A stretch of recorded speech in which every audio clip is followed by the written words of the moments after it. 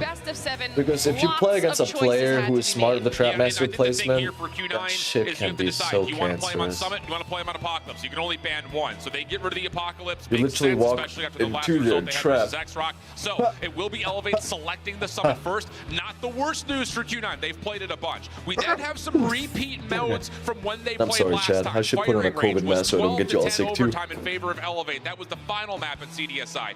Raid was Yeah, also the played hit once before registration with has them. been And like then you've got the really Hacienda, bad which is a lately, run especially. back, the Express, which is a bold choice, and then of course the finish of the Arsenal and the Express. Kurahana. This is about as picture perfect of a map series set as you could have asked for if the team's doing their homework. Same, because I stream every day for multiple hours on TikTok, that's why. Learned in between CDSI and this very moment of time. To your point, Alan, there are so many reprised maps, and there's only been so little time to be able to learn, to be able to go back to study that VOD. I'm sure that Q9 have been preparing for this exact matchup, but it's just a little few speed bumps that got in their way to get to this point in time. Now it's this point in time where you do have to take all of the All things pencil are pushing that you shadows. found for Kinetic has a yourself, place. all the books you read, the VOD reviewed. Kinetic definitely has a place. All right, well, everyone at home, Kinetics are very good if you're, you know, getting to 1v1s against shotgun players, because if someone hits you with a BY-15, the BY-15 does only maximum if you hit all amount shots, 288 damage, so if you connect up, you can technically survive a one-tap on a BY. as we dive into the match, because it is about ready to get underway. So ladies Well, and they cannot put gentlemen, adrenaline back because the Call of Duty Mobile the World plate system. Championship are about to kick off. But what you're missing is healing the kinetic while running. Let's go. I'm amped up. Which would be nice, I guess, being able to use a kinetic. Talk to the dynamic that involves If you run the butt, yeah. I understand people really want to don't do it. It'd be kind of OP being able to run away from enemy and popping a kinetic. That also means they get their first control I think that game selection. design is So it is decent. crucial It's for annoying, Q9 but to it keep is things balanced in my and eyes. hopefully There we go, extend finally this we're going. series later down the road where you see your arsenal and a very square footing on the Kurahana. I think it puts an exclamation mark on how important Damn, these it's first actually three maps very are, especially for balanced and Q9. healthy, Walk away the with one of picks these right now would be from great. team Summit's actually sides. gonna be the first It's not venue one-sided before or it's begun. Not seeing lopsided these at two all. teams fight it out here, but expect for your usual suspects to pop up when it matters most. It's been a routine playground for Q9 Not inside the really. region as well as I don't know. CDSI, and at the It moment, really they are seemed like off it to to the me, to be races on honest. P1. Early The time numbers are for really Elevate, healthy from what I'm already aware. having a little bit of a tough time locking down the shots to find the continual kills, but his help is around the backside, and that's good. Q9 It might feel to you if you're like an OG player because you're facing the same issues that they have not been worked on over and over That again. makes it very respected when it comes down to respawns from their region. Getting all the I kills, must but then say, pushing a little bit further forward does open up on the, if you're gonna be playing in the NA Championship, goddamn, Cup Mobile Championships, you can only be on phone because you're gonna be playing on the phone that are getting sponsored, so no iPad players. Rotating on over, check. He's already got a KRM at the ready. Pred missile called in. That's extra space for Q9 to work with his elevator, trying to move this from the right side of the map. Trying to get a little bit of a pinch So down. many This split spawn situation allows old a good natural YouTubers pinch doing to bad start these to days. occur, and I with know that what you flow, mean, yeah. able to find himself do and push Q9 out of the hardpoint. Views-wise on YouTube, it's actually very stale with the interest, but there's also like a lot of engagement and numbers regarding content on TikTok. Like regarding Cup Mobile VR actually is popping off.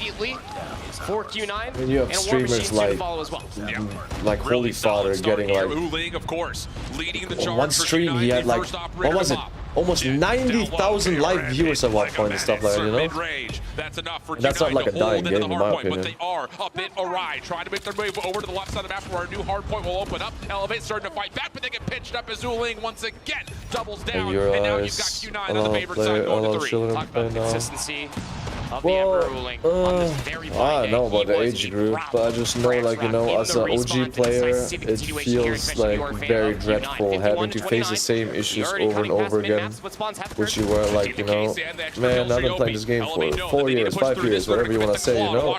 Damn! That bounce was nasty. But yeah, when facing the same issue for multiple years, it just gets frustrating. It just really gets frustrating. I know exactly where you're coming from in that regard. Starting to set themselves a little bit on a further flank, but Q9, I mean, they can just focus on the front, keep this as scrappy as possible. My opinion, no diss towards both of them. They're great content creators. It doesn't surprise me. Opened up as Jet through mid has the purifier. That range will eventually see him. Their content was pretty repetitive, that's Elevate now with the break. which is one thing, and on top of that, you know, they're not terrible players, but in my eyes, you know, they're not good players. They're very mediocre. PJ holding the opposite corner. Here comes the hit for Q9. Broken ankles, doesn't matter. Elevate find all 4 kills, and they'll get the scrap. I will say most YouTubers or GBR YouTubers, they just get tired of the game because, like I said, all the stuff I mentioned, you know, the same issues over and over again, facing the same bullshit. Up a lot of spawns and a lot of space at new. Yes, Susanoo already doing the job. Found one. Trying to get in to try to flip these spawns back where Q9 will be on the left-hand side of the map. So far, so good, though. Q9 still holding it desperately. Down to how does Elevate push back through, open up this space. PJ's trying to do that with the, not Purifier yet, but he had it ready. Instead, it's just going to be Elevate just trying to do this the hard way. I mean, if you guys watch me a lot on TikTok, which I stream like a shit ton on now, by the way, like basically daily, and like, and what was it?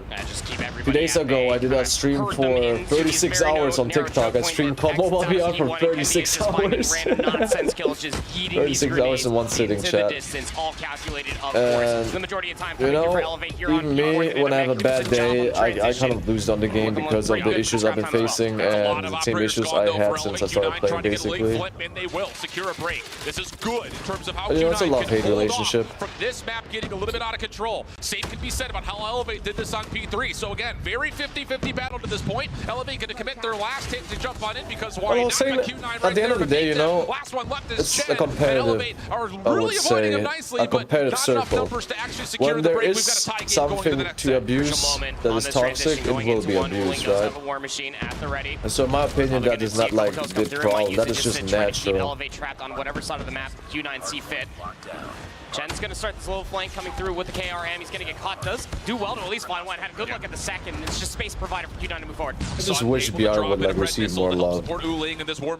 Because BR has so much potential. In terms of where this Elevate team is trying to break from. I mean, look at the events that have been hosted lately for BR and how many numbers and viewers that thing like hold. It is crazy. Couple of kills come through, allowing at least some sort of contest, but Q9 still just too many members to deal with. Kendi trying to do what he can. I mean, Shadows, like, to be honest, you know, the past year, 𝗵𝗵𝗆𝗆 went into the right direction, you know, they've been doing well, but they can do more, you know, and that's like the frustrating part, because you know, like, they can do, goddamn, that guy is slaying with the claw. That's the frustrating part, because, you know, you see the potential, and the potential is not being reached, and that's like where you're like, god damn it, come on, you guys can do it, why are you not doing it? Opportunity here, though, for Q9. They've got a couple operators at the ready. And with that, a couple of eliminations to get this hard point started off on the right foot. 𝗵𝗆 on the catwalk, trying to make his way in, but net by 𝗵𝗆𝗆, who's really getting to work with it now. I started playing on the game week.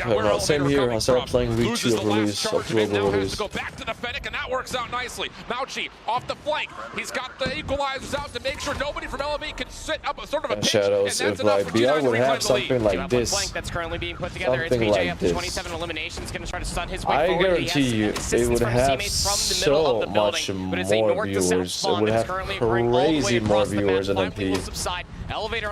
Because the BR community, the BR 𝗵𝗆𝗆 community is not only big, they're super active and vocal. So really good help from Elevate, flipping the map and also getting a little bit of contest going here in the last 15 seconds or so. Q9 have to fight through all, and they fight through it very nicely. Now the play over towards the right side of the map. Elevate still not getting the spawn on the left side because P2 is still active. Of course they're saying, but they're not going to do that because they want to make money, because, you know, Call of Duty Mobile doesn't get 100% of the profits of whatever the game makes. It gets like a good cut of it because they gave the what they call, they gave the resources, the assets to Tencent in order to make the game, right? So like Activision kind of got greedy, and that's why Warzone Mobile turned out the way it did, because of greed. He was going to hit a bit of a pinch, but does not get the real setup. And all of a sudden, what's his name? 𝗕𝗲𝗆𝗆𝗆𝗆𝗆𝗆𝗆𝗆, or 𝗕𝗲𝗆𝗆𝗆, I think, right? Hey, greetings from Germany, my Iranian viewer. How are you doing, man? Sorry if I sound a little bit weird, I'm under the weather. more towards the connector. Sloppy initially, but still, use that as what's an up, how you opportunity to doing? weaken this elevate approach from the front. 𝗕𝗲's able to clean things up in the last 15 seconds. Welcome, welcome. How are you, man? Be careful of the investment here if you are elevate. Trying to at least break this is a very egregious flank coming through. I see. I'm sorry. I cannot read. I cannot read that. I don't read Farsi. 170 to 159. Hey, when you look at just the stats, I'm Iranian. I understand. There's lots of Iranians here lately, huh? Outplaying elevate by a steep margin, but it's still only just about a 20-point game barely. Elevate have the rotation to new, and they're angry I'm on losing now because I'm calling them out. Alright, I need to say that dash. 𝗕𝗏 feeling the pressure. Shut down. Not my That may lover. be an opportunity for Q9 to flood. They're actually not going to play for the sponsor to get into the hard point first. So 𝗕𝗏 now has to take his attention forward. Good kills from him. It's actually Maybe a neck chance to do a neck little bit this more, but match. 𝗕𝗏, he's got the claw out and he's making There's it not work much of as a he point finds a couple. difference, but over here Q9 is catching up. They're holding that hill hard. And it's a fresh hill too. There's still 30 seconds to fight for He has it. two more to spawn up behind him. But Q9, they are twisted right now. They're Hey, reading all these alright, spawns. you also They're come on, maintaining Shooter. presence That's around nice. the hard point and setting themselves up for the returning gunfights as well. 193 to No 168. idea- I Late have break no does idea come what through you're for saying, Elevate, man. and it is massive. This 20 seconds will tie up the game again as we go to new once Sound more. louder? I mean, we're Really? 30-30 on P1, P2. We're 40-20s on both 3 and 4 for one side or the other. This is You know? about as tight as it gets. We're watching some great conference. I mean, it shouldn't be that loud. When asked a question, provide answers. So now we reset again. 190, 193. People early didn't have issues hearing me. Early for Sun does lock down 2, giving a numbers advantage to Q9. FPP is much better than FPP. That may be one of the reasons why Warzone Mobile didn't. No, I don't think so, but I like FPP way more than TPP. First person is way more competitive than third person. Third person is hell uncompetitive. Because in third person, you can just... Damn. That's something my dumbass would do. Because third person does not require too much skill. It does not have a big skill ceiling in the sense of you can just third person peek, wait, and you can see your enemy before they can see you because you're hiding, and you can kill them like that easy peasy. But the reason why first person in BR is not popular in CoD Mobile is because the game was not built for first person. I mean, try playing first person BR, it just feels weird, it doesn't feel right. First person is just not built for BR and CoD Mobile, it just has not been flushed and polished for it. It just doesn't feel like it was, like, you know, absolutely designed for it in the slightest. That's 4 down. 𝗕𝗏, last one left alive, does well to keep some high ground position available for Elevate. Warzone Mobile did not flop because first person, it flopped because they released a product that was super not ready, not polished, not optimized, and then everyone tried it after so much hype, so much waiting, and they saw something that didn't run, that was a disaster, and now even if they fix the game, it will take so much money and time for people to give another shot and not laugh at it. Equalizer called. 𝗕𝗏's War Good Machine player and I like it very much. It's really cool to play. To play what? First person. Glow from the back line, only finding one. So many people, that's why TPP sensitivity keep changing. What you To mean? see another hard point. Q9 already thinking about that. Have a player on rotation, but I don't have the issue of TPP sensitivity changing, they're but still on, and they're still earning time. There's still a chance for them to put this thing pretty well I've heard without other reach. people complaining about that. Simple has it allowed for some reason. Oh, they baited him, and they got the split spawns No as well. way. We'll be able to get the scrap time in the rotation towards Snoo. 𝗕𝗏 had to go huge. Oh, he needs to get that frag. He needs to win that. Has not unlocked yet. PJ from the front with the shotgun, waiting for first contact. Not going to be 7 needed. seconds. Elevate now earning the time that they need. Only need 4 more seconds. Nah, they're gonna hold it. They're gonna hold it. Can anyone break it if you're 2 seconds. 1 second.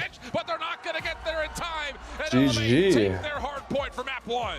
Down in slaying, down There's in 𝗵𝗏𝗆𝗍. What's up? How you doing, man? How are you, man? Elevate cracked the code. What's up, Hacienda? How you doing, Going brother? back into P1, what a magnificent showcasing at the end of P2. But of course, still look fancy and like feel cooler because you can see your character. But yeah. They needed, and it gave all of the easy routes to be hit. Pinched in from behind. Yeah, definitely like affects buying the character skin. I 100% agree with you. That's why I think, I'm not 100% sure, but it feels like to me the BR community spends more money on skins. Because when I play MP, I really don't give too much of a shit about my character skin. What I care about is my gun skin, and that's about it.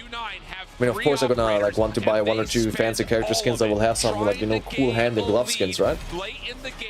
But it's nowhere as near as BR, you know. The attention of detailers you're gonna be paying, and therefore the amount of money you're gonna be spending in order to buy character skins. But I'm not talking about like the financial aspect regarding TPP and like how it influences people to buy character skins. I'm talking about the gameplay and mechanics. Then we can play for rotation to 3. It doesn't work 5 years to this game is similar to BR World Championship. I know. Hopefully next year. I'm not gonna lie, Shashin. Me, Sashin.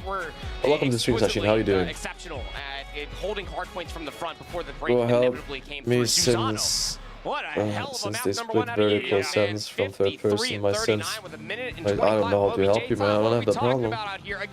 When you look from top to bottom at certain I have points in no time throughout that clue game, about that. I'm just happy that my stuff doesn't have an issue. it did at least show that in the lead ever so slightly, but Elevate were always So interested in you put your sensitivity and basics in the format of a video. Bro, my sensitivity and all my basic settings, you guys can all see them. You always could. Go to my Discord server. All my settings, sensitivity, HUD, loadouts, basic settings, all of that is on my Discord, man. Link in the description of the live stream here. Now we go to firing range for Never hit those.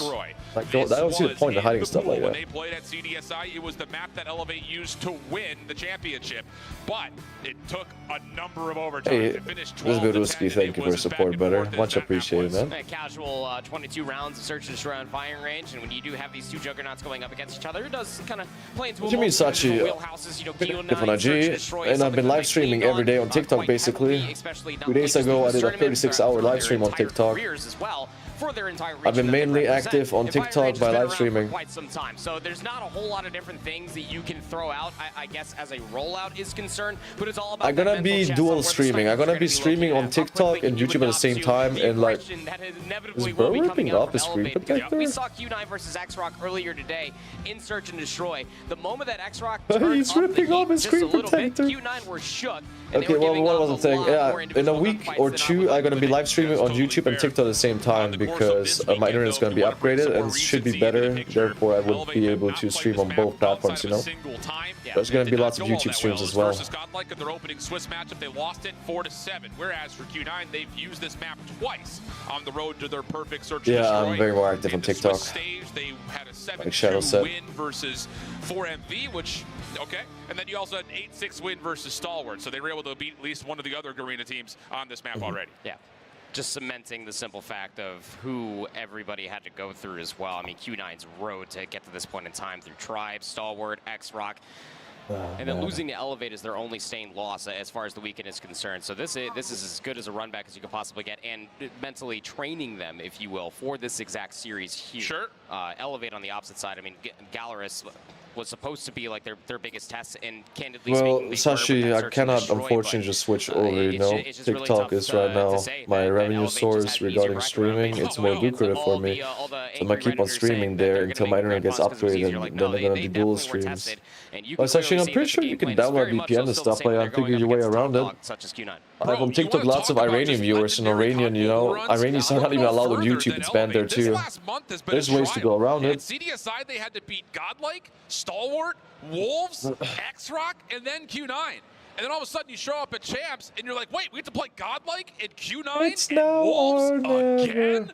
Unreal. I mean, this has been an undeniable run from Elevate, taking down no technical issues. God damn it, dude. down their regional counterparts. This last month and a half has been perfect caught out of Okay, Elevate. thanks, bro. You're welcome, man. Though, as we're getting some good shots at Elevate just in their lap. I'm so surprised that you choose FPP over TPP though, because you would have been able to do all this nasty wipes with your move. I would be.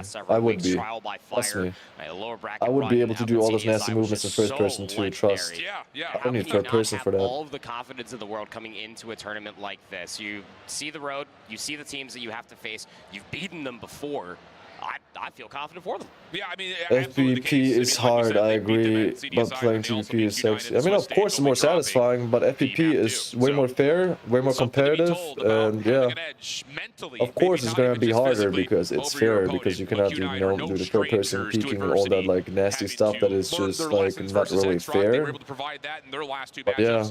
And now maybe an opportunity to do FPP so would be popular, the more popular alternative and played format of COD Mobile. Yeah, I would play it. Scores on the left, so they've gotten 250 to 234. The Hacienda, that will come back. Kurahana will be waiting for us for a potential map 7 where That will feel great about. And then we Yes, that will is. also have an Arsenal control. That Already will read be that, our right? map 6 if we get it. That was left for the decision of Q9 between that and Raid, so they go that direction. And then, of course, the fire range we talked about is right here for us to wrap 2. Again, this is all speculation. Again, as volatile as a best of 7 is, to the I love advantage Eminem. of 𝗵𝗏𝗍 being able to get some of these maps through the early stages. Of 𝗵𝗏𝗍, I'm gonna be lying if I say I did. When did that this happen? is a potential best look for them to try to walk in and sweep very quickly. But that's why I was kind of coining it as the phrase that Q9 do have to come in and take away one of these first 3 maps just to be able to extend it and kind of give some honesty to 𝗵𝗏𝗍 in this grand finals. No, absolutely the case, and I think that's, you know, the. He had a finger sleep on his index finger. But I think it's more crucially important in this simply due to the fact. Oh, come on, let's go. Let's get the round queuing. Let's up beating on the bush. Come on, fellas. You have to win it for 𝗵𝗏𝗍. Now all of a sudden you look towards their search and destroy and express later and say you have to win that. But I think the thing about it for 𝗵𝗏𝗍 is they're looking at this map too, saying, hey, we've beaten you on this once before. We could do it again. Just give us a chance to. It's same idea, different team, different map mode combination. And what I was just talking about with 𝗵𝗏𝗍 coming back into this tournament, beating everybody that they've seen before is just sometimes a little bit more decisive. And you even go back to the interview as well. I mean, like, they're not shy about it. And every competitor that has played up against 𝗵𝗏𝗍 and has scrimmed them is very much so aware these guys like to run at you. They'll make you feel uncomfortable, while also being very fundamentally sound in the macro department along the way. Well, speaking of that interview, hey, we actually did have a chance to have 𝗵𝗏𝗍 sit down with 𝗵𝗏𝗍 to give their thoughts on how they've performed to this point and what their expectations are for the weekend. All right, 𝗵𝗏𝗍𝗆 here, and I'm with the team that elevated everyone's expectations in the World Championship. I'm with 𝗵𝗏𝗍 today, Garena's #1 team heading into the World Championship. But before we start into the nitty-gritty, I wanted to say that every single one of you, except for one player, is actually your first time here in the World Championship. Last year, unfortunately, even though everyone expected you to come in as a Garena representative, you didn't make it. So losing last year was very devastating for me. It really affected me in general. So, but in time, I realized it wasn't for us. So I accepted it, and I realized along the way that the only way to go up is to go down. So right now we're back on the world stage. So we're coming back for everything. love that. Susana. Last year, when we lost the game against 𝗕𝗏𝗺𝗃 currently, I actually went outside and cried my eyes out.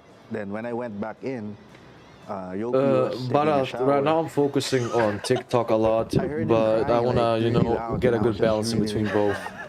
Back then, it was really sad. Is that true? Were you really crying inside the shower? Bro, they can't fight you. To be honest, yeah. Yeah, but it still whooped my ass in MP though. Let me tell you that it's much. Very unfortunate They'll experience whoop for my us. honky ass in MP, that's we for have sure. to learn from our mistakes, and you see, now we're here representing the Garena. What do you think makes Garena different from all of the I wanna regions hear in that. terms of playstyle?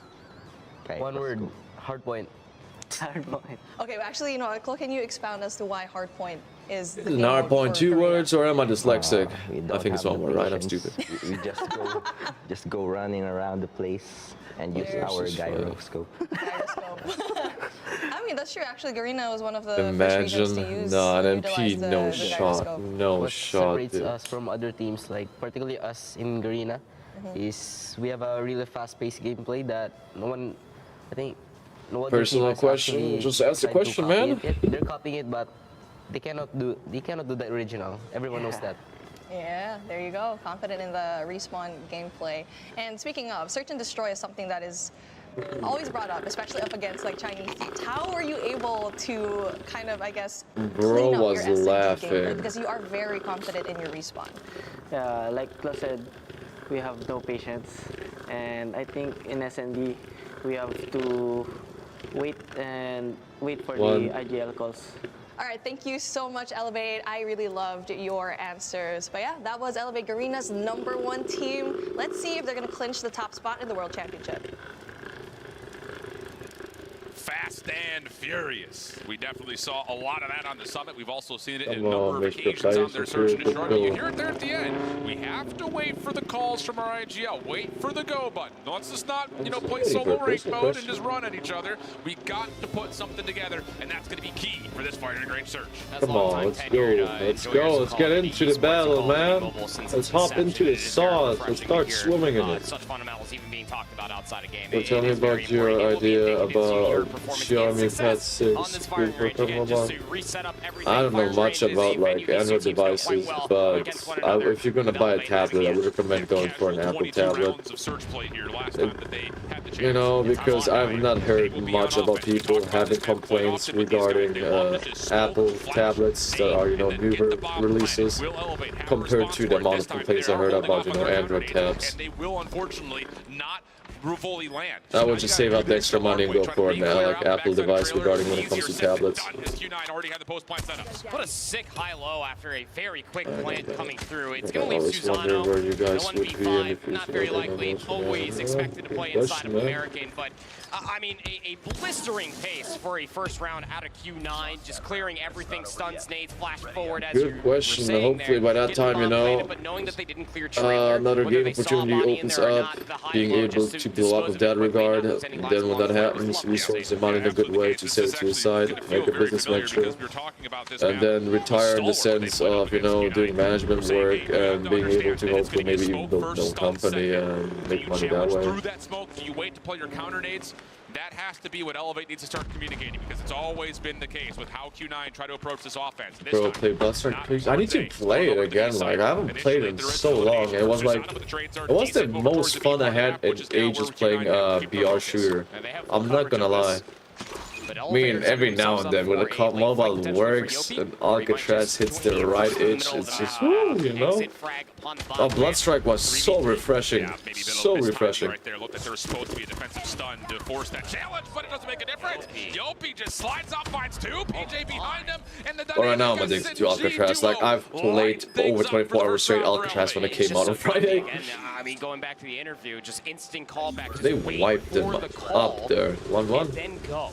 That's exactly what happened. 𝗕𝗏𝗍 was on an island by himself and just waited for any sort of advantage to take, and found that pinch scot-free. Big 2 kills. Wait, but like I told you. Clean stuff on the retake attempt. Q9 still passive through the middle of the map, looking for some spam shots from Sun in towards trailer. None will land. What the fuck, Shadows? Trophies inside of trailer with a double stack. Now this one trophy on the backside of A, that's supposed to be there to keep 𝗕𝗏𝗃 safe, will likely be destroyed just by the amount of incoming nades that are likely to come through for Q9 if they decide to get on the A side. So this setup in the trailer is crucially important if 𝗕𝗏𝗍 do get tested today. But for now, Q9. Thank you for your kind words, man, and well wishes. Yeah. That's bold. That's aggressive. Yep. We'll give it up for now. As you saw the information on the other side of wood, expecting for things to go B, but it seems like Q9 are actually using it as an opportunity for a little bit of a bait play. They will anything as of late, see what they can get on the cross back, but wasting a lot of time. Come on, get into the side, get groovy, get groovy, get jiggy with it. Q9 surely could utilize that advantage. Thank you, Shadows. You better copy that, word bless you, because I'm gonna be sneezing 50 million more times in this stream, trust. Down the lane backside trailer. So this is important to note. Again, when does Q9 want to execute? A couple of nades just to bait the defense into thinking this is B. Smoke at mid gets denied by 𝗕𝗏𝗍. Q9 have not been able to get the setup that they want. So now it's just down to can they flood these nades and take control of trailer. Not able to get the information they want either. I mean, you should know that someone's going to be American, but you got to be careful with the no smoke. PJ is very much so still working inside a trailer. PJ on the cross. Shots are out. Misses his opportunity. Has to value his life here. And very wisely backs up. Bomb will be allowed to go down. Life sounds crazy. Keep your eye on PJ. Does he want to try to push through 4, this? 5 for Q9 over here. Almost a Q9 long. They're going to try to flood this from the front. Contact though at mid. That's troubling for 𝗕𝗏𝗍. What about Bukasan? Did he stop playing for good? I hope so. The guy's so arrogant and unlikable. Q9. Yeah, wonderful execution coming through once they finally got the isolation for the play call. That guy has not a single bit of humility inside his body. You're always feeling a little nervy about that push, given the pixel peak that 𝗕𝗏𝗎 was holding, and at least the angle that was being held inside a trailer. But I mean, to your point, PJ missing their opportunity. Years ago, you killed me in custom on CoD Mobile. Bro, there's no way I'm gonna remember that, man. Smoke and stuns over towards trailer. PJ's in trouble. Pushes forward through the smoke to make sure no one had pushed in towards mid. Late trophy system down. And it's an opening nade that lands onto PJ. Pretty much when I Takeoff Mobile, I Q9 do what they always do. Smoke the front door, get the bomb down, and now force Elevate to consider how they want to retake. Well, it depends on how your matches are, to be honest. Depends on your matchmaking luck. I know what you mean. I sometimes have also these moments, but when I get, you know, into the... Ooh, that was... Yeah, I think you're right. I mean, there's GG's Elevate, 1v5. Damn, Q9 just destroyed them. What was I saying? Basically, bro, it's about fighting good games, and once you are in your element, once you're in the flow state and you get good lobbies, it is just hella fun. Wait for the nades to come out, throw some of your own. Hopefully you how did he seem nice? Every time, like, you know, I saw something of him or I popped into his stream, that guy was just being arrogant and toxic. It comes from someone who is toxic himself in a, like, sport manner, you know? Like, I like to shit talk. It's part of the sport, in my opinion.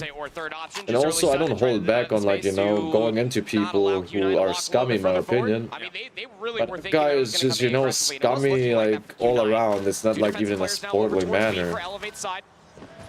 Q9 though, down a man. Might just have to do this the old-fashioned way, just gun this first player. Oh, but 𝗕𝗏𝗎 That's a good quick skill, but he got traded. Especially with another teammate nearby. Damage is out. Nice. Will fall. Trade through mid All right. is good. And with this play, not 3-1 only have for they Elevate. kept their numbers, they've also taken away the A side of the map, so they have to know that 𝗬𝗓𝗓 is playing somewhere over here towards B. Odin 1v3.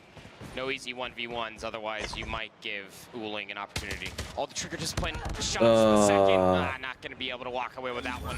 No free clutches today. But hey, how about a third option? Just stun over the top of the smoke and just deny the space. It works for now until the stuns and the nades are a little bit better time for Q9 to unearth you from that position. It's a weird setup for Q9. They're actually doing the same thing This again. game It's a double entered smoke with at mid. It's almost the exact same setup. There's no smoke deep at A. This is only to give Elevate something to worry about in middle, and 𝗕𝗏𝗎 is able to still bomb energy, 𝗕𝗏𝗎, top side wood. good energy and 𝗵𝗵𝗍𝗍. I know what you mean. Some trouble, wants to get some barrel control. Damn, sometimes I love you too, brother, with this name that I cannot He still read. holds down the trigger. 𝗬𝗓𝗓 looking for the plant, and he will get it down, but it's still numbers advantage for Elevate as 𝗲𝗏 finds trades at mid. Okay, soon we'll have to do a 1v3 Not as now. clean as you would like. It's going to leave Sun in a 1v3. Does have a sniper rifle, but is not in the clutch position. No. He's going to round this corner. Nah, He's that jump was ballsy. Jumped over the scope, rip. Yeah, really nice stuff from Elevate on this defensive Dude, this is neck to neck over here. Free. Murder on the A site, which is something that 𝗲𝗏𝗺 had a little bit of a difficult time doing. Not the case here. Really good stuff coming out. And that now all of a sudden puts us into a 3-3 half as we swap the sides. What is Elevate going to give us an offer of in terms of their offense? We saw when they were playing Tunisia just a moment ago. It wasn't just getting into sight. It was getting through it. Imagine. Will they have the opportunity to do the same thing here, scaling deep on firing range? Imagine. The aggression already over towards A, trying to hunt for some more information over by showers. The bomb is lurking in this area. And the biggest thing for Elevate right now is how do you get 𝗬𝗓𝗍𝗍 involved? He is the bomb carrier, but you really want to try to get this guy a couple more kills and a lot more space to free roam. Yeah, I think the biggest part here is, though, you got Sun, who is supposed to be sniping. But I've never seen that guy be humble or nice to anyone ever in my life. I just like him being like, you know, douchey people. Approach, the only thing you have to be worried about if you're Elevate is a play through trailer. Kurahana looking for an off angle. That works out for one trade, but can't get anything more. Now it's just down to 𝗏𝗏𝗏, and he is working with the shotgun. 𝗲𝗏𝗏𝗏, ich werde später, nach dem Cast, also nachdem wir hier die Watchparty fertig haben, ich habe TikTok Alcatraz streamen und nachdem ich fertig gestreamt habe, Alcatraz, werden wir mit Leuten aus dem Chat spielen. Yeah, good patience. I mean, the stuns and nades only found so much information, but that's exactly what we're talking about. Just no free, easy gunfights. Everything should be traded. Good follow-up by No, there's no free gunfights. It is cutthroat as hell right now. To your point inside the trailer. Elevate will strike first. Now they have a one-run lead. I don't even know who would bet would win. Damn, there's no way. Where Kurahana and Sun will land eliminations onto 2. 𝗲𝗏𝗏 cooking up a nade for trailer. It's a bit short. Trailer player will back off. That was 𝗏𝗏𝗏 initially. And I think Q9 have recognized that if there were to be a hit in a 3v5, it's likely coming to be. So they'll move Chen over that direction and hope that the long-range snipers from 𝗵𝗵 and Sun can hang on to A and mid. Yeah, you got Sun still lurking around American. So you know that one pixel peak might still be there. Is it call out map spot that's called American here? That's crazy, no way. Sun's opening pick will be taking that jump shot every single time on defense. Believe that. As the push starts to manifest, start to look towards jungle, but it's a triple stack to your point earlier on. Yeah. This is just a great IGL call for Q9 to move your shotgun in this direction. You're not going to feel a threat trailer in a 3v5. Nice opening shot from Kendi. Do they know Chen's nearby? Doesn't matter. Kendi sees one up top. That's 𝗏𝗏𝗏 initially. There's Chen in the corner. Yeah, it's a heck of an opening, but again, the numbers advantage. Likely too much. The hit marker comes through. Oh, Susanoo. Oh, hold on. Imagine, though. Something to think about. During the pre-show, just making sure everybody stays aware that this guy is absolutely still twisted for only having 3 And the guys were still in calm soon, and it was very exciting to be personal. I mean, yeah. Once again. It's the reason why I retired from the comp scene and distanced myself from it, you know, like, back in the day it was fun, it was exciting and stuff like that, it was also fresh, right, which kept things exciting, but the thing about comp back in the day is there was way more competitive integrity, you know? These days, dude, basically all top comp players are fucking using soft hacks, dude, it's crazy. It's that, and then like services that are like DNS services that basically make you lag on, like, you know, your screen. I mean, yeah, but their shots connect better. It's just like, it's pathetic. It's at that point not about skill, it's about how ballsy people get and scummy with their fucking cheats. And nothing is being done against them, man. And if you call them out by name and stuff like that, they're gonna call you jealous, crazy, and like saying that you're bad, fell off, which is just like, you know, it's ridiculous. Back in the day, it was really easy to see if someone in comp was cheating. You would device check them, and if their device was jailbroken, out of here, bro. These days, that shit is so fucking like easy and stuff like that that you all have to do is just download and zip a fucking file, which is dumb to me. It is so dumb, and then you have people building careers off it. And guys, I'm not gonna say any names, but you would be shocked. Like the amount of the top content creators in VR you watch that you think, you know, are good at the game, which they actually are, but also fucking use shit is crazy. Frontside trailer. 𝗏𝗏 watching for the pinch. Motion from PJ. He gets the first. That gives a little bit of influence in terms of what 𝗏𝗏 needs to watch, but he only goes 1 for 1. Down to the 1v2 for Susanoo. Can he follow up on what he started last round? The smoke makes life miserable. Hey. He has to check for the defuse. Naeem, what up? How you doing, man? Get down, Mr. Thank you President. for the support. 𝗏𝗏𝗏𝗏's able to find the kill, and Q9 get the defuse. Smoke that lane is just so annoying when you're in the sniper clutch position. Has to push all the way forward and just hope myself to figuring out quick about these scope and gun people the who first think guy it's and no catch the second one trying to It stick. Not is, going to be the case. it is stupid. It is 2 rounds away from ridiculous. tying up our grand finals at a best of 7. Sun. And I don't know how like comp mobile's not doing anything against that. His way forward, nades all the way over towards It's just sad, man. Yep. And these are late smokes as well behind the cover of those frag grenades, so they are going to fully embellish the backside at barrels. But you can't just pause here. Yeah. You get the bomb planted, and yes, they have a deep post plan, but they've got no idea what's over That's towards no trailer. shit. That nade does land, though, so they're going to have an idea that Chen's in position. This is an important 1v1 that All 𝗏𝗏 right. takes cleanly. And now all of a sudden, Q9 have a bit of a ruffling to their feathers as they need to find a way in. There's not a Yeah, lot of but options there's besides so the front. fucking many of them, which is the crazy part. It is crazy. Couple kills come through. The nade bounce is even better. Still walks away with a second 1v3. And some of them even build a career off it, dude. And then there's stupid kids that are too dumb in the comment sections hyping them up. Be like, oh my god, you're so good. I mean, shut the hell up, bro. Very fortunate to not have any counter nades come their way there. They get the plant, and then the post-plant setup largely won thanks to the hold on the flank. Yeah, good patience for 𝗏𝗏 to your point there, holding out on the flank. No, definitely Again, about getting that. the information for Chen. You just had to make sure that you double, sometimes triple challenge.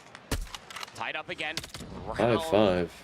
Round we go, but it's an aggressive hit over towards B. This time Q9, we're not set up for it. There is a smoke on site though for the defense for Q9. This will gain a little bit of extra time and a little bit extra space for the defenders playing deep over towards tires. Also, the rotation in from mid is decent. Even trade for the most part to this point. 4v3. Advantage to Q9. Kendi around the back. What? What a set of shots All for right. Kendi. And now all of a sudden Q9 Candyman over here delivering his free 308 𝗏𝗏𝗏𝗏 the sniper like it is candy. Oh, he popped off that round.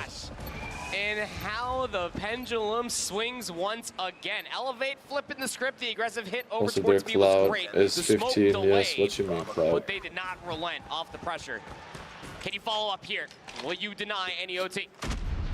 Cloud is Trophy 15. systems What does that again, mean? down over towards trailer. Double smokes in the front side of it will mean that this Q9 defense will have to be respectful of anything possible. Not even middle. 15, dude. It's like even smaller, like squeaker level.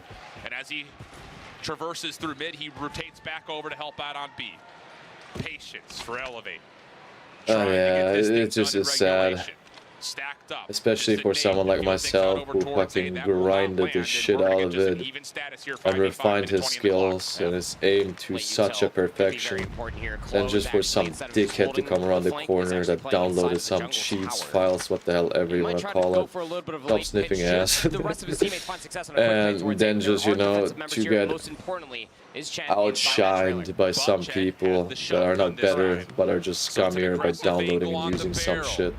Smoke denied by Trophy. System, but Sun Good. showing too much shoulder. That's enough for the kill to come out. And Chen needs help. He needs it badly. Plant on the way. 4v5 situation. Long ramp from PJ. Yeah, 𝗵𝗄's ballsy. The fact that he's still alive is crazy. 𝗲 already in the mix. He's got the shots from the backline. Nah, 𝗲 playing the lurker role over there actually was OP. 𝗵𝗲 for what would have to be a 1v4. No nades. Tries to jump into trailer.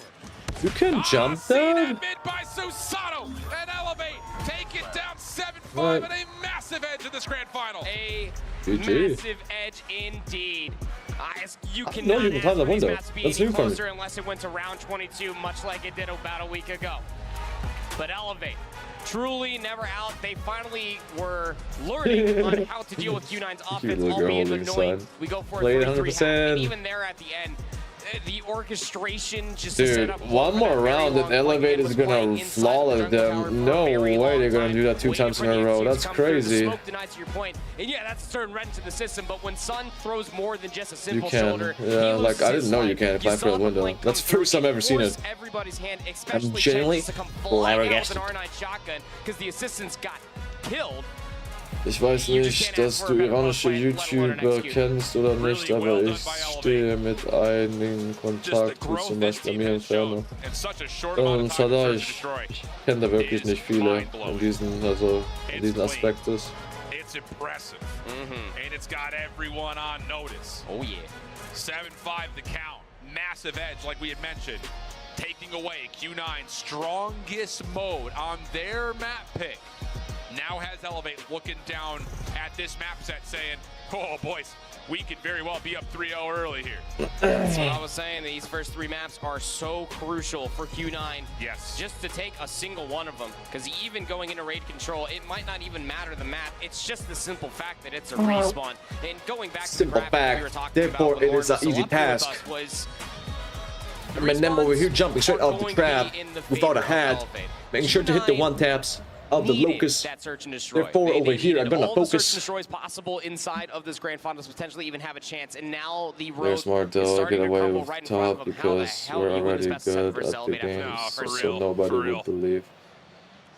Well, it's got to start here because now Some, you have to be able to bounce back, yes, take this raid but away. more of the newer ones that emerged like over the past 1 or 2 years, that just, you know, were nobodies and were average players and then became super good players from one day to another. I don't understand how people don't call or suss that shit out. I'm like, damn, dude. There's no way people are so dumb and blind. Look unbelievable on. Yeah, sure So do. you have to win this. You know, the more older ones, I can understand, like, the blindness that you just mentioned, but of the newer ones, I'm just like, guys, fucking start questioning, and some of their shit is so obvious, you just look at their aim, it just looks unnatural. Step up here for Q9. But yeah, I mean, yeah, your Hacienda on the day was a 4-point victory over X-Rock. And especially some of them, like, they have the best game sense in the game, apparently, you know.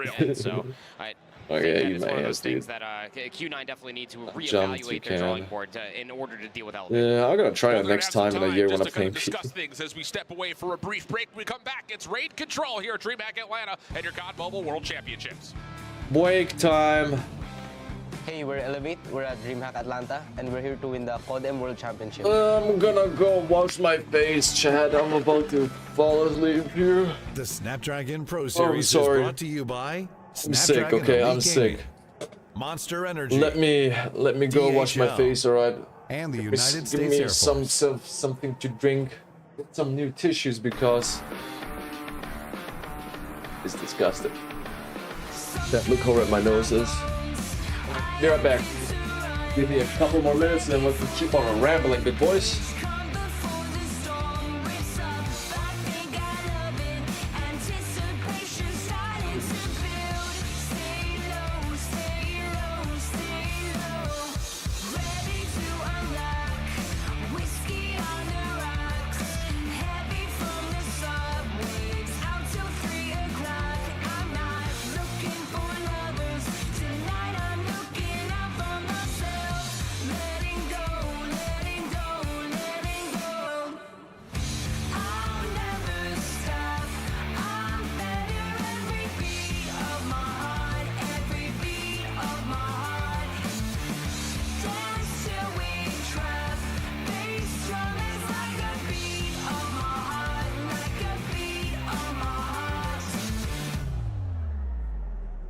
Never getting low, set for vertigo, further as the crow flies, miles from down below. I know I found my heaven, I found the rumble under my feet.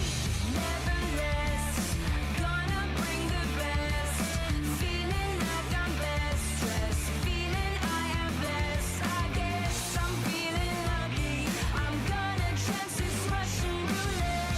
Let's go, let's go, let's go. I'll never stop. I'm better every beat of my heart, every beat of my heart.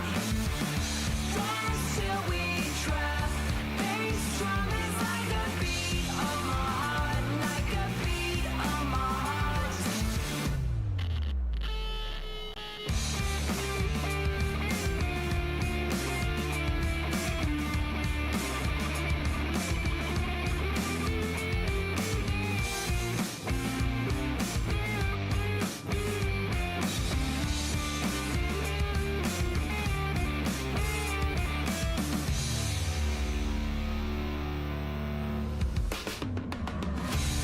I'll never stop.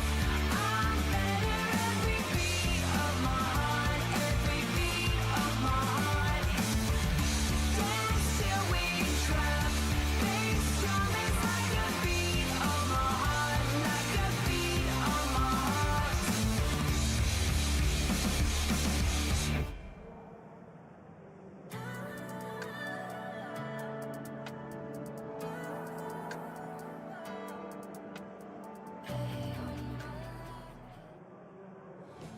Isa, meron din. Dalawa tuwip. Tuwip ah. Layo mo mic mo, TJ, pati susah. 哎，中线到，掉了，他复掉，复点花了。Cepat. Ilongan. Dia teras. Kontes. Dalawa. 正门。来了，没事，来了。C 掉，看 C 还有复点。C 漂亮。哎，Victor。啊，Victor。空我远多，空我。换掉完。漂亮，回合打赢，漂亮。Dead up。Victor，这个。Nice one。还可以打的，没事。是说把头防热。点兵没见。白防。抢中了，白防进了，漂亮。然后去出。哎，铁皮。Last one。Vibes are high, and why wouldn't they be? Elevate find themselves up in a major way, 2-0 after surviving through a gauntlet of a Summit Hardpoint. They do the same thing on the firing range search, and now we jump into raid control. Proper, talk to me. This raid control is going to be interesting, man, because Elevate very much so find themselves 3-0 up in this series. Should Q9 hit the most massive regain we have seen in between Swiss to now. This very map mode combination was where the best of 3 ended when these two juggernauts face off against each other within the Swiss stage. I don't like the chances for Q9, but I love being proved wrong. It's going to have to start right here. Again, 0-2 is no easy feat in a best of 7 to even surmount a comeback, but for a full-blown reverse sweep and a loss on raid control would be detrimental to the success of Q9. Any takeaways from the Q9 survivability that they just showcased versus X-Rock on this map, though? I mean, I think the recency would say, all right, you had a really strong start. You stopped X-Rock from finding early success, and you were able to take them down here. You're going to need all of those opening breakoffs that they had that led them to the success that they saw in that map number 3 versus 𝗕𝗏, plus a little bit extra. Elyevate never give you any easy gunfights as you see in the opening here. Indeed the case. Well, Elyevate, this is their map selection for the controls. They will start on offense, and PJ is already off and running. 3 kills for PJ, trying to take his efforts towards top laundry. 𝗕𝗲 here to get on the zone to stop the clock, and the kills are not stopping for Elyevate. 𝗬𝗲 able to at least keep laundry safe, but the Q9 defense is being tested. Can't stop, won't stop. Elyvate's presence on the map is just an absolute blunder. They have players on both the 2 zones because they are that much confident in being able to win the gunfights. But however, they do not go their way. So now Q9 essentially get a clean sweep. They're able to clear out all of the ring. Might have a little 1v1 for the spawn traps should PJ start to take this, but all the focus has to be over towards the pool side. You also have Susano in basketball already, so this is good zoning around this zone for Elyevate. The only threat would be through water steps or through money window. Q9 trying to force it on the ladder of the 2, but get pushed back. Kills good for 𝗬𝗎 as he pitches it towards kitchen. Sun can only sit here and watch as the first take has already gone today. Now, 𝗵𝗎 was trying to go for the spawn trap, and PJ was just lurking inside of the gymnasium. Found some timing to be able to work the pinch, and now he's all the way in from behind. Good macro decisions coming out from Elyevate, but 𝗵𝗎 off the pitch will flush them out of the zone. Keep the clock at least relatively ticking, as immediately off the respawn. Now you've got Elyevate forcing some hands over towards B, while simultaneously adding an extra 60 seconds with the A capture. Really strong break-off start here for Elyevate. 2 life advantage, minute 40 on the clock. I like what I'm seeing here. Start pushing off through open staircase. It is being watched around jungle side. That will be Sun to try to deal with this 2-player flank that's starting to come all the way through, but it's a great spread for an opening of a B defense. 𝗬𝗲 has also rotated back onto the side rock to make sure this laundry play is kept honest, at least in some regard. Meanwhile, Q9 from the front, dominating at art. So again, it's an exchange of about 6 of one, half a dozen of another. Moments of brilliance for Q9, counteracted by moments of brilliance for Elyevate. And now as the action starts to unfold on top of the zone, you got the Pred missile called in. That will be enough to allow Elyevate to stay deep over towards laundry. They're on the zone. Second tick of progress is looking good. And look where Q9 are spawning. They have to try to hit this through mid pillars. 𝗕𝗲 stunned up, topside ring. 𝗕𝗲, unbelievable shot, but he does get pushed off the zone. Q9 down to a 4v6, make it just 2 as Elyevate continue to dominate through laundry, and they're going to win this offense. Stack for the segment, get the segment by any means necessary. The contest is not going to be coming in close enough, and a 1v6 just impractical to ask for. An opening and a statement at that for Elyevate, winning by way of segment progression. And again, the entire praise for Q9 when they did beat 𝗕𝗏 earlier today was their opening breakoffs. Elyevate are just going to be that much better at them as well. Great returning gunfights, great split decision making as well, and routes that are just out of this world. Now you have to respond with an offense if you are Q9. Big time. Early operators for Elyevate finding success. PJ in particular, opening with the Annihilator, has another Pred missile to work with, and the shots just aren't missing. PJ, 5 in a row, working for an EMP. He's just one off of it. The Pred gets called in, and Q9 are getting battered, as now all of a sudden 𝗬𝗎's adding insult to injury. Ah, it's beautiful. Sheer destruction, sheer bloodshed, and it's Elyevate all over the spawn of Q9. They can't leave. I mean, one player tried and then immediately got gunned towards the back. You got players over by the AC unit. You have to win gunfights mere milliseconds after spawning up, and so far Q9 are at least doing that. But look at the light deficit immediately. There's only 40 seconds remain, and Q9 are trailing by a payload of lives. Have to find success on this approach over to B. Pardon me, towards A, as Elyevate are still winning the middle of the map. Decent eliminations for Q9, keep the clock paused. They're also digging into the light deficit, just a touch. Don't step off the gas here if you're Elyevate. This is still workable if you're Q9. 28 seconds on the clock with the Schultz looking for kills before they can commit to staying on the zone. And as they fight in towards money window, Elyevate find the kills they need to keep the clock ticking. The 𝗵𝗎 and 𝗬𝗲 are starting to take more positioning over towards art. They're thinking that the A push might be a very good bait play, but it just leaves 𝗵𝗎 with his left in a 1v2. Would have to get 3 kills in a row. There's the second. Sun coming over the top, and Elyevate spotting just too damn close. So now the focus has to go back over towards A. PJ will drop, clock will stop at 19 as the second tick of progress is about to come through at A. And it looks like Elyevate, and they just chalk and rotate a couple of extra grenades just to see if anything will land. 14 will play 9. We'll have a minute 19 on the clock. Key 1v1 here. Shots landing for 𝗵𝗎𝗆𝗆, but respecting the opponent of 𝗲𝗏. 𝗵𝗏𝗆𝗆 tossed back towards, and that's going to be good enough to isolate. So 9-13. Sandra, ja, wenn du da sein wirst im TikTok-Stream und wenn du auch schon genug joinen wirst, jo. Is that Q9 were able to do that while still sustaining and holding on to all 5 operators. So that gives you an opportunity to maybe try to work on this transition. They trade, and for at least one in their base, here comes the Annihilator. Nice update, I don't know. Nice update, so that's a new thing? Over the pillars. 𝗕𝗲 trying to stay covered, and now there's a smoke to give him a little bit more space to work with. What else can you hit if you're 𝗕𝗲? Yeah, he's still alive and kicking. Oh, he 𝗕𝗲 almost able to choked. put this together himself. 10v3. Nah, 𝗕𝗏𝗏𝗏 no with way, a significant 𝗕𝗏𝗏𝗏. life lead.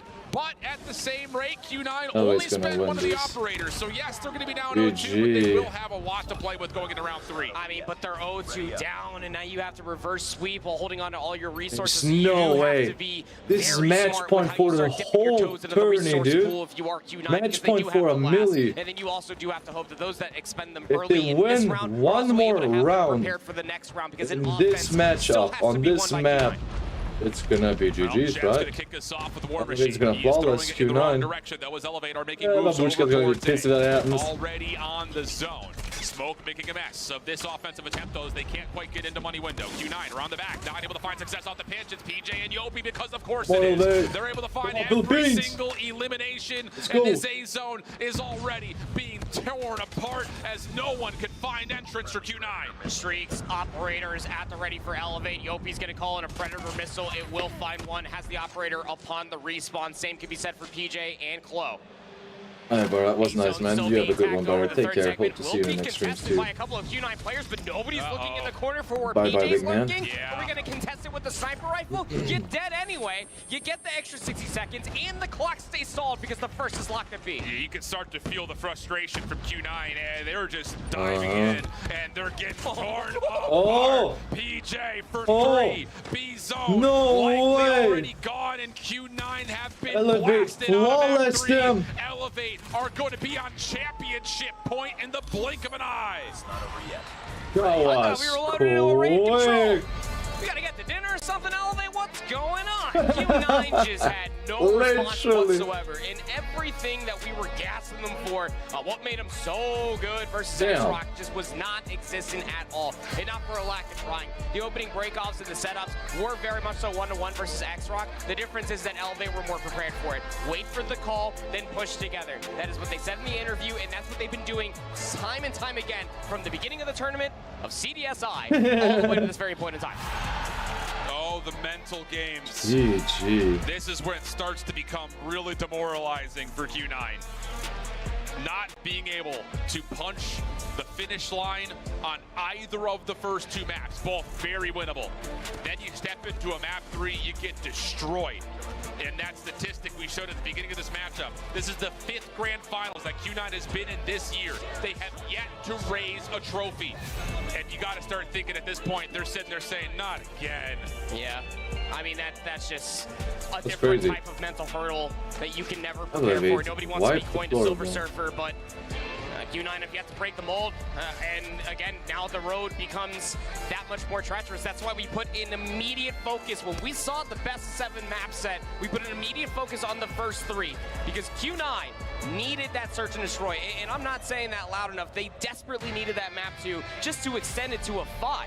The fact of the matter is, we're going into a Hacienda Hardpoint, and albeit Q9's Hardpoint pick, they only just narrowly beat 𝗕𝗏𝗏𝗏 earlier today by a whole 4 seconons.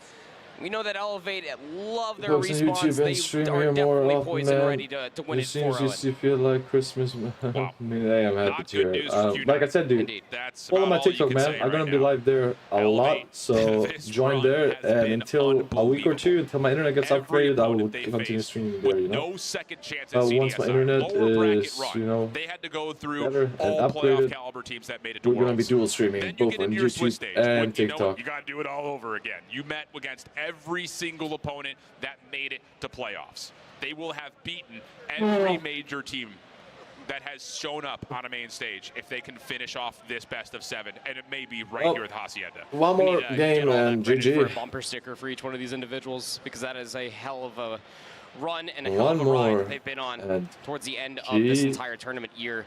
Hacienda Hardpoint going to be the next and potential final destination here at DreamHack Atlanta for Call of Duty Mobile Worlds. Again, as the numbers do continue to be stacked up against them, Q9, they picked this for a reason. Well, again, it was short-lived, but I'm sure it was explosive as we listen back to Elevate throughout map number 3. Nice, nice. I think nyo.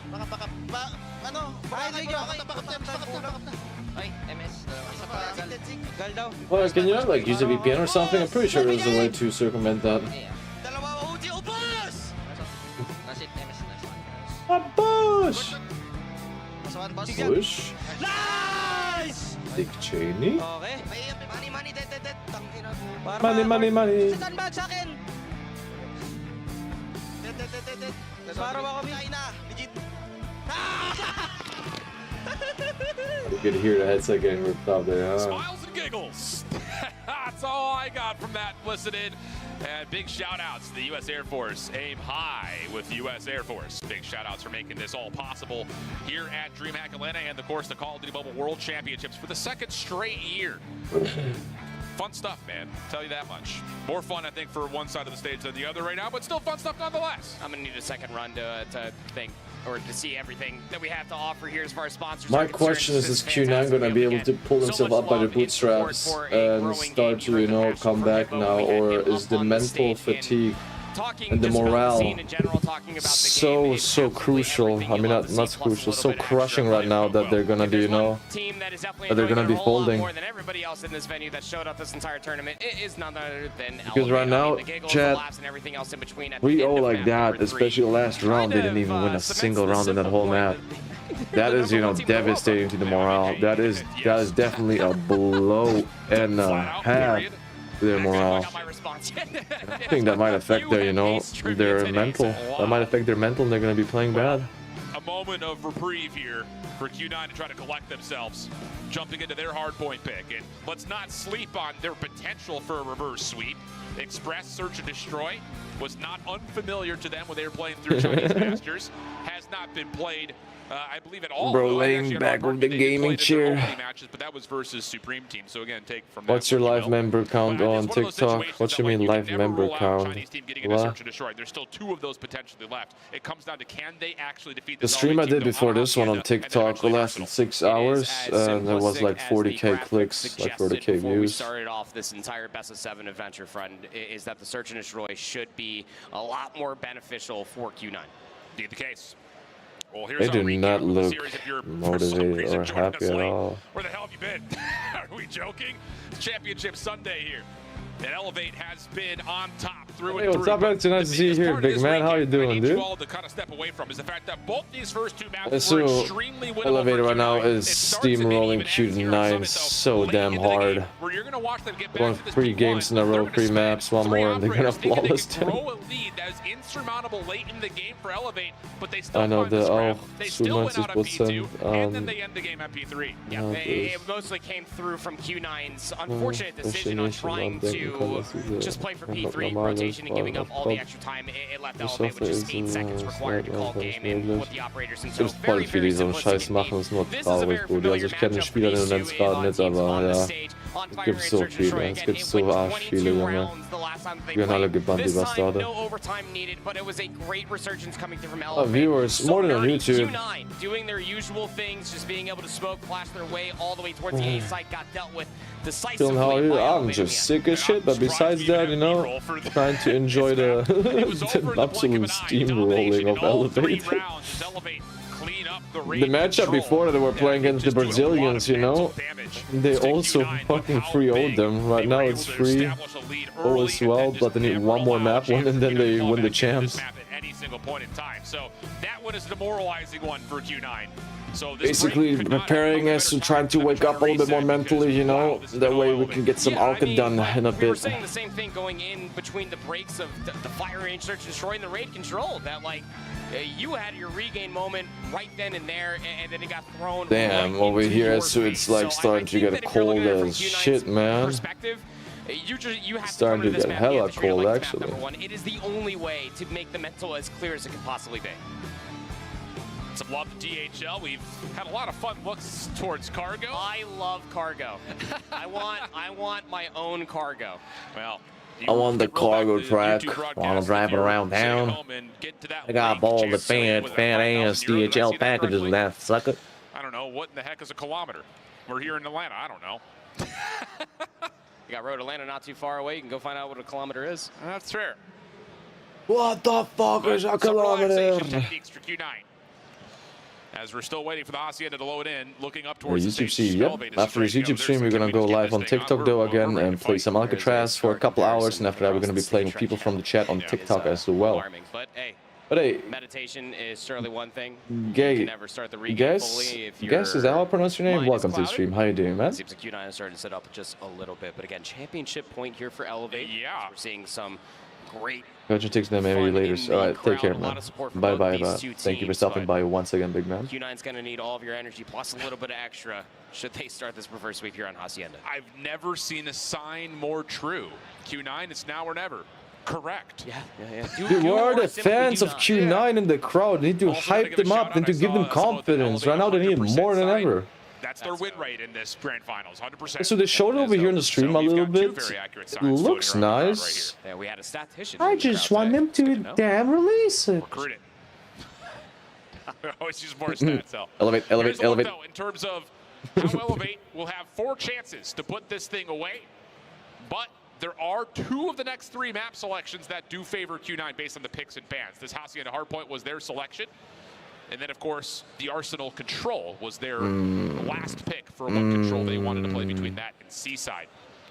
And then, of course, you've got Express, you've got Kurahana, again, Search and Destroy. So do you know if the new map is gonna be like Alcatraz regarding respawns? It honestly should be slated to go 7, but you always have to keep a close focus on just what the Search and Destroy did look like in the map number 2. They don't seem deflated looking at all of them. They're still talking with one another, getting themselves utterly prepared for this Hacienda. And to your point, Alan, this may have very much so been their map pick. Yep. But how quickly can you turn over all of the mistakes that you've shown? You were facing up against X-Rock earlier today. Not sure. Damn it, I need more info. That Elevate was watching that. Alright, so 𝗵𝗵 is casting this. You have to wait. You have to wait until we get in the match, and I'm gonna show you what I mean. 3-0 up our Elevate, trying to do this in emphatic and perfect form. Do they have what it takes to get it done here? As mentioned, they have gone through a gauntlet over the course of the last handful of months. Had to get through Godlike, had to get through Stalwart, had to get through Wolves, had to get through X-Rock, had to get through Q9, and that's just at CDSI. They had to do that all over again here at Champs, and so far it's been good. But Q9 on their map selection. Good start for Q9, not gonna lie. They just won this map versus X-Rock a moment ago. Yeah, split spawn almost immediately will start to too early for a spray transfer. engagements for Q9. My Q9 took the beginning very good there. the first time, but also the second as well. And open up with a good 10 seconds. No. Had the fun, was able to find 2 of his own. Should open things up a little bit more for Come on, LA. Come on, Philippines. Show up, Philippines. Into the Q9 windows.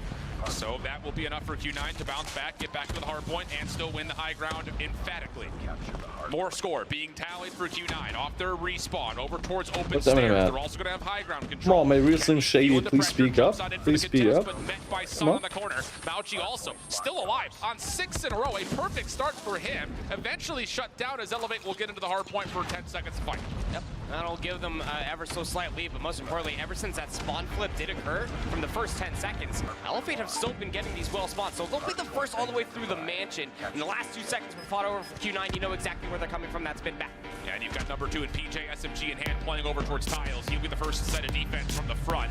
You also have Elevate responsible for the back, and they're finding kills on the flank. So now it's just down to what happens from the front side. Whoa, brilliant start. The Eminence is on bars, come on. This Elevate not preferring to play with 2 Odins. They're just going to run things like the Type 19 right there, and the Growl on the other hand. And that little bit of extra regression allows them to play with a little bit more speed. Good opening. First 20 seconds go to Elevate, but they are now spawning out. Q9 from behind, not finding success. Is no bad, no. Proximal spawns, and now Elevate are alerted to the play.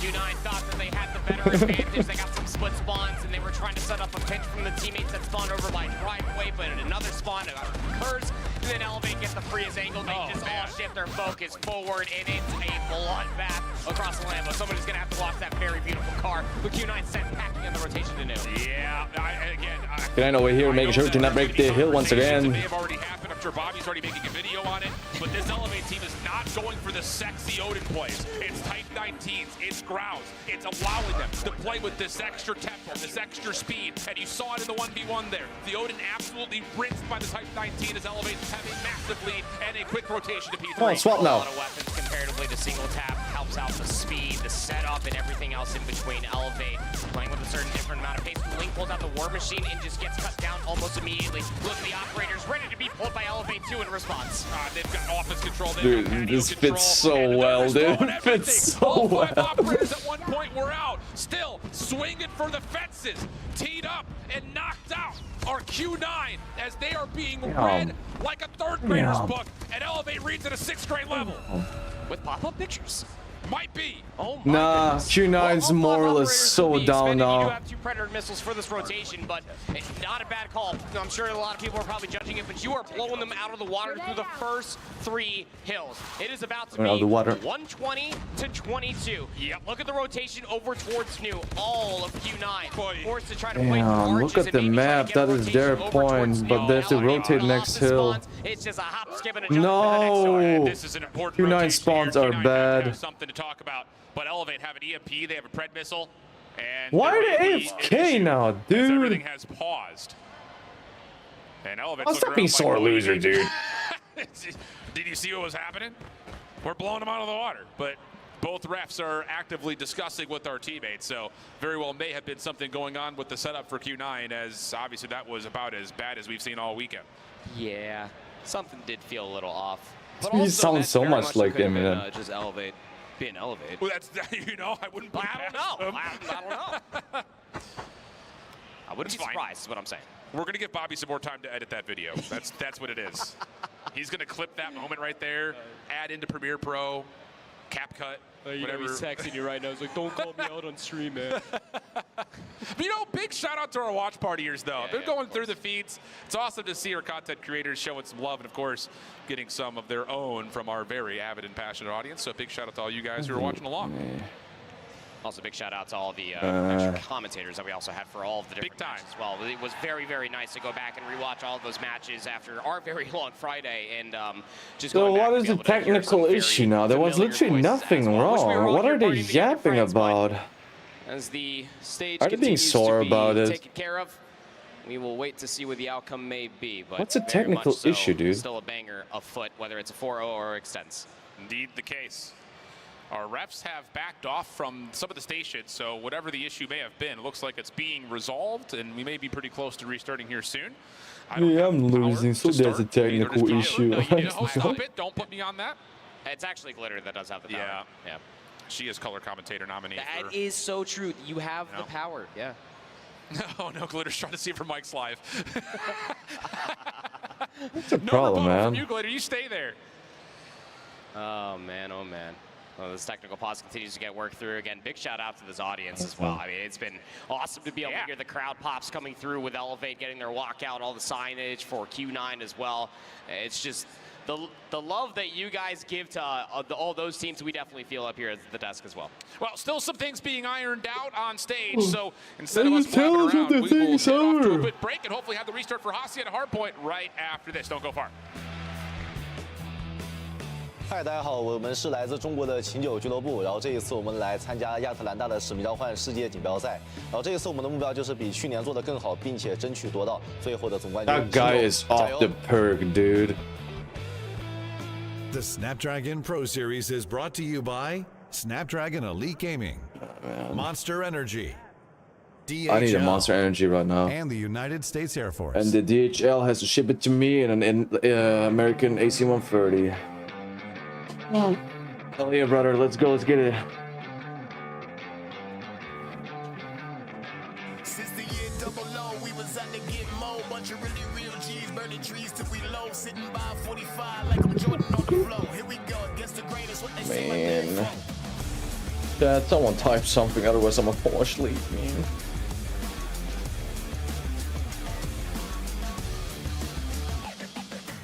Bodi, das Turnier wäre fast vorbei. Da ist gerade so ein Team Elevate, die rasieren gerade alles weg und die wollten gerade, ja, hätten gerade das 4. Spiel in der Runde in der Finale gewonnen gegen ein Team, das Q9 heißt, gell? Und ja, das wäre eigentlich alles jetzt vorbei. Aber die haben Mitspielen, wo sie gerade richtig auseinandergenommen wurden, nur Tactical Timeout gemacht, um rumzuheulen. Es ist alles gepaust, Junge. Es ist so ein Abfuck, Brudi. Einfach nur schlechte Verlierer. Also ich check nicht, was da gerade abgeht. Also ich habe da persönlich nichts gesehen und jetzt auf einmal ein Tactical Timeout, Brudi. Ja, aber wach auf langsam. Bald ist Alka da. Also Alka-Zeit.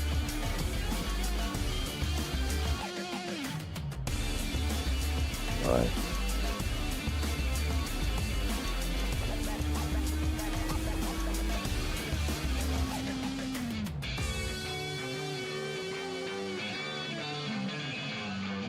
𝗵𝗵𝗆𝗆𝗕.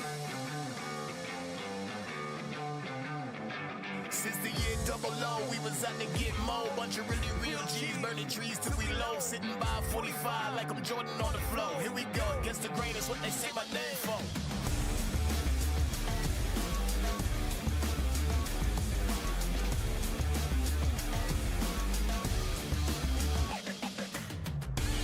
So you're still here, man.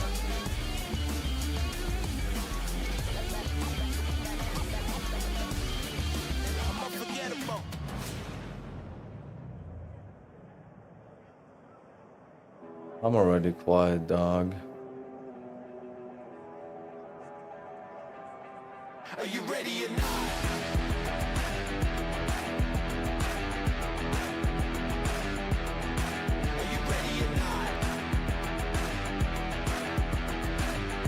Brazilians were hella cocky, to be honest.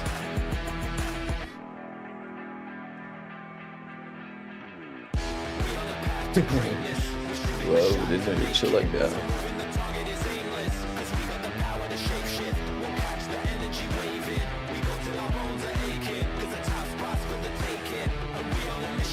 Nah, nah, nah.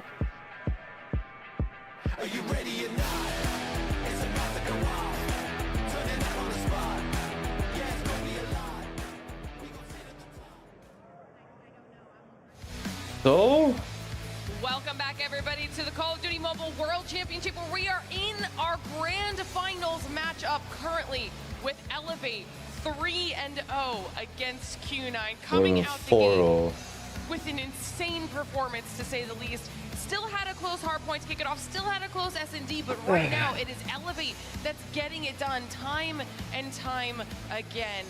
Is this what we expected out of a grand finals right now? I don't think expectations have been met in terms of, I think, the 3-0 count. I think if you were just to look at how tight the first two maps are, absolutely. Yeah. But that's what determines a world champion, being able to find tight moments inside of a series and make the right decisions. And that so far has gone the way of 𝗵𝗲𝗆𝗆. We've seen that all the way through the Summit Hardpoint, just to start off the entirety of the grand finals. Like 𝗵𝗲𝗆𝗆 definitely knew what was going to happen, and they knew how to react accordingly to it. The same thing could be said about the Search and Destroy. But the one crucial thing about having a close map 1 and a close map 2, that map 3 was an absolute stomping. Like, I thought we were in and out with about 15 seconds. I don't even think we actually played the map. This was map 4, but it decides, you know, the problem kicking was out. Hacienda started off the same way. Like, you know, again, why that's not what mentioning caused what the maybe some issue of was? that we have, so maybe there was an issue, but regardless, that What plays was the on your issue? mind. If you're Q9, say if we're going into our hard point pick, you had that long break to try to reset, and then you loaded and you're starting to get Nah, I completely blown refuse to believe that there was a technical issue because I didn't see any of the people like struggling in that regard. This tech pause, I do want to throw What out there, is though, the tech pause At the about? beginning of the weekend, you said it was going to be a reverse sweep. In the perfect situation to set up for a reverse sweep. You thought it wouldn't get The man never up, lies. but it did. The man never lies. Wow. I'm just, maybe, you know, it's 3-0, could be a reverse sweep. We'll have to see what happens, obviously. Still potentially lots of gameplay left in store, or only one more map, depending on the performances of both of these teams. Before we get into that, though, of course, we have so many supportive friends and family members that are here for all of our players throughout the weekend, and I believe we have 𝗵𝗆𝗆𝗆 standing by with one of them. I got family on the floor. Hey, it's a little girl that was holding the sign the whole time. Coco, so cute. Can I get a shot from you, Coco? It's the most cute shout ever. I'm gonna call him Tito. By the way, that means uncle. I will just give my respects. Tito is a Hispanic Tito name. Rico. You told me that you surprised one of the boys from 𝗵𝗲𝗆𝗆, and He's a Spanish Chloe Tito, is your rich son. Tito, dude. How did it feel like for him when he saw that you were here? Yeah. First, 𝗵𝗵𝗆𝖆𝗑𝗍, you look amazing. Bro is trying his riz. Last Monday, and I surprised Carlo and in fact the whole team. They're like my boys already. In fact, STE are also my boys. Skirt is here, FDX, but he wasn't surprised.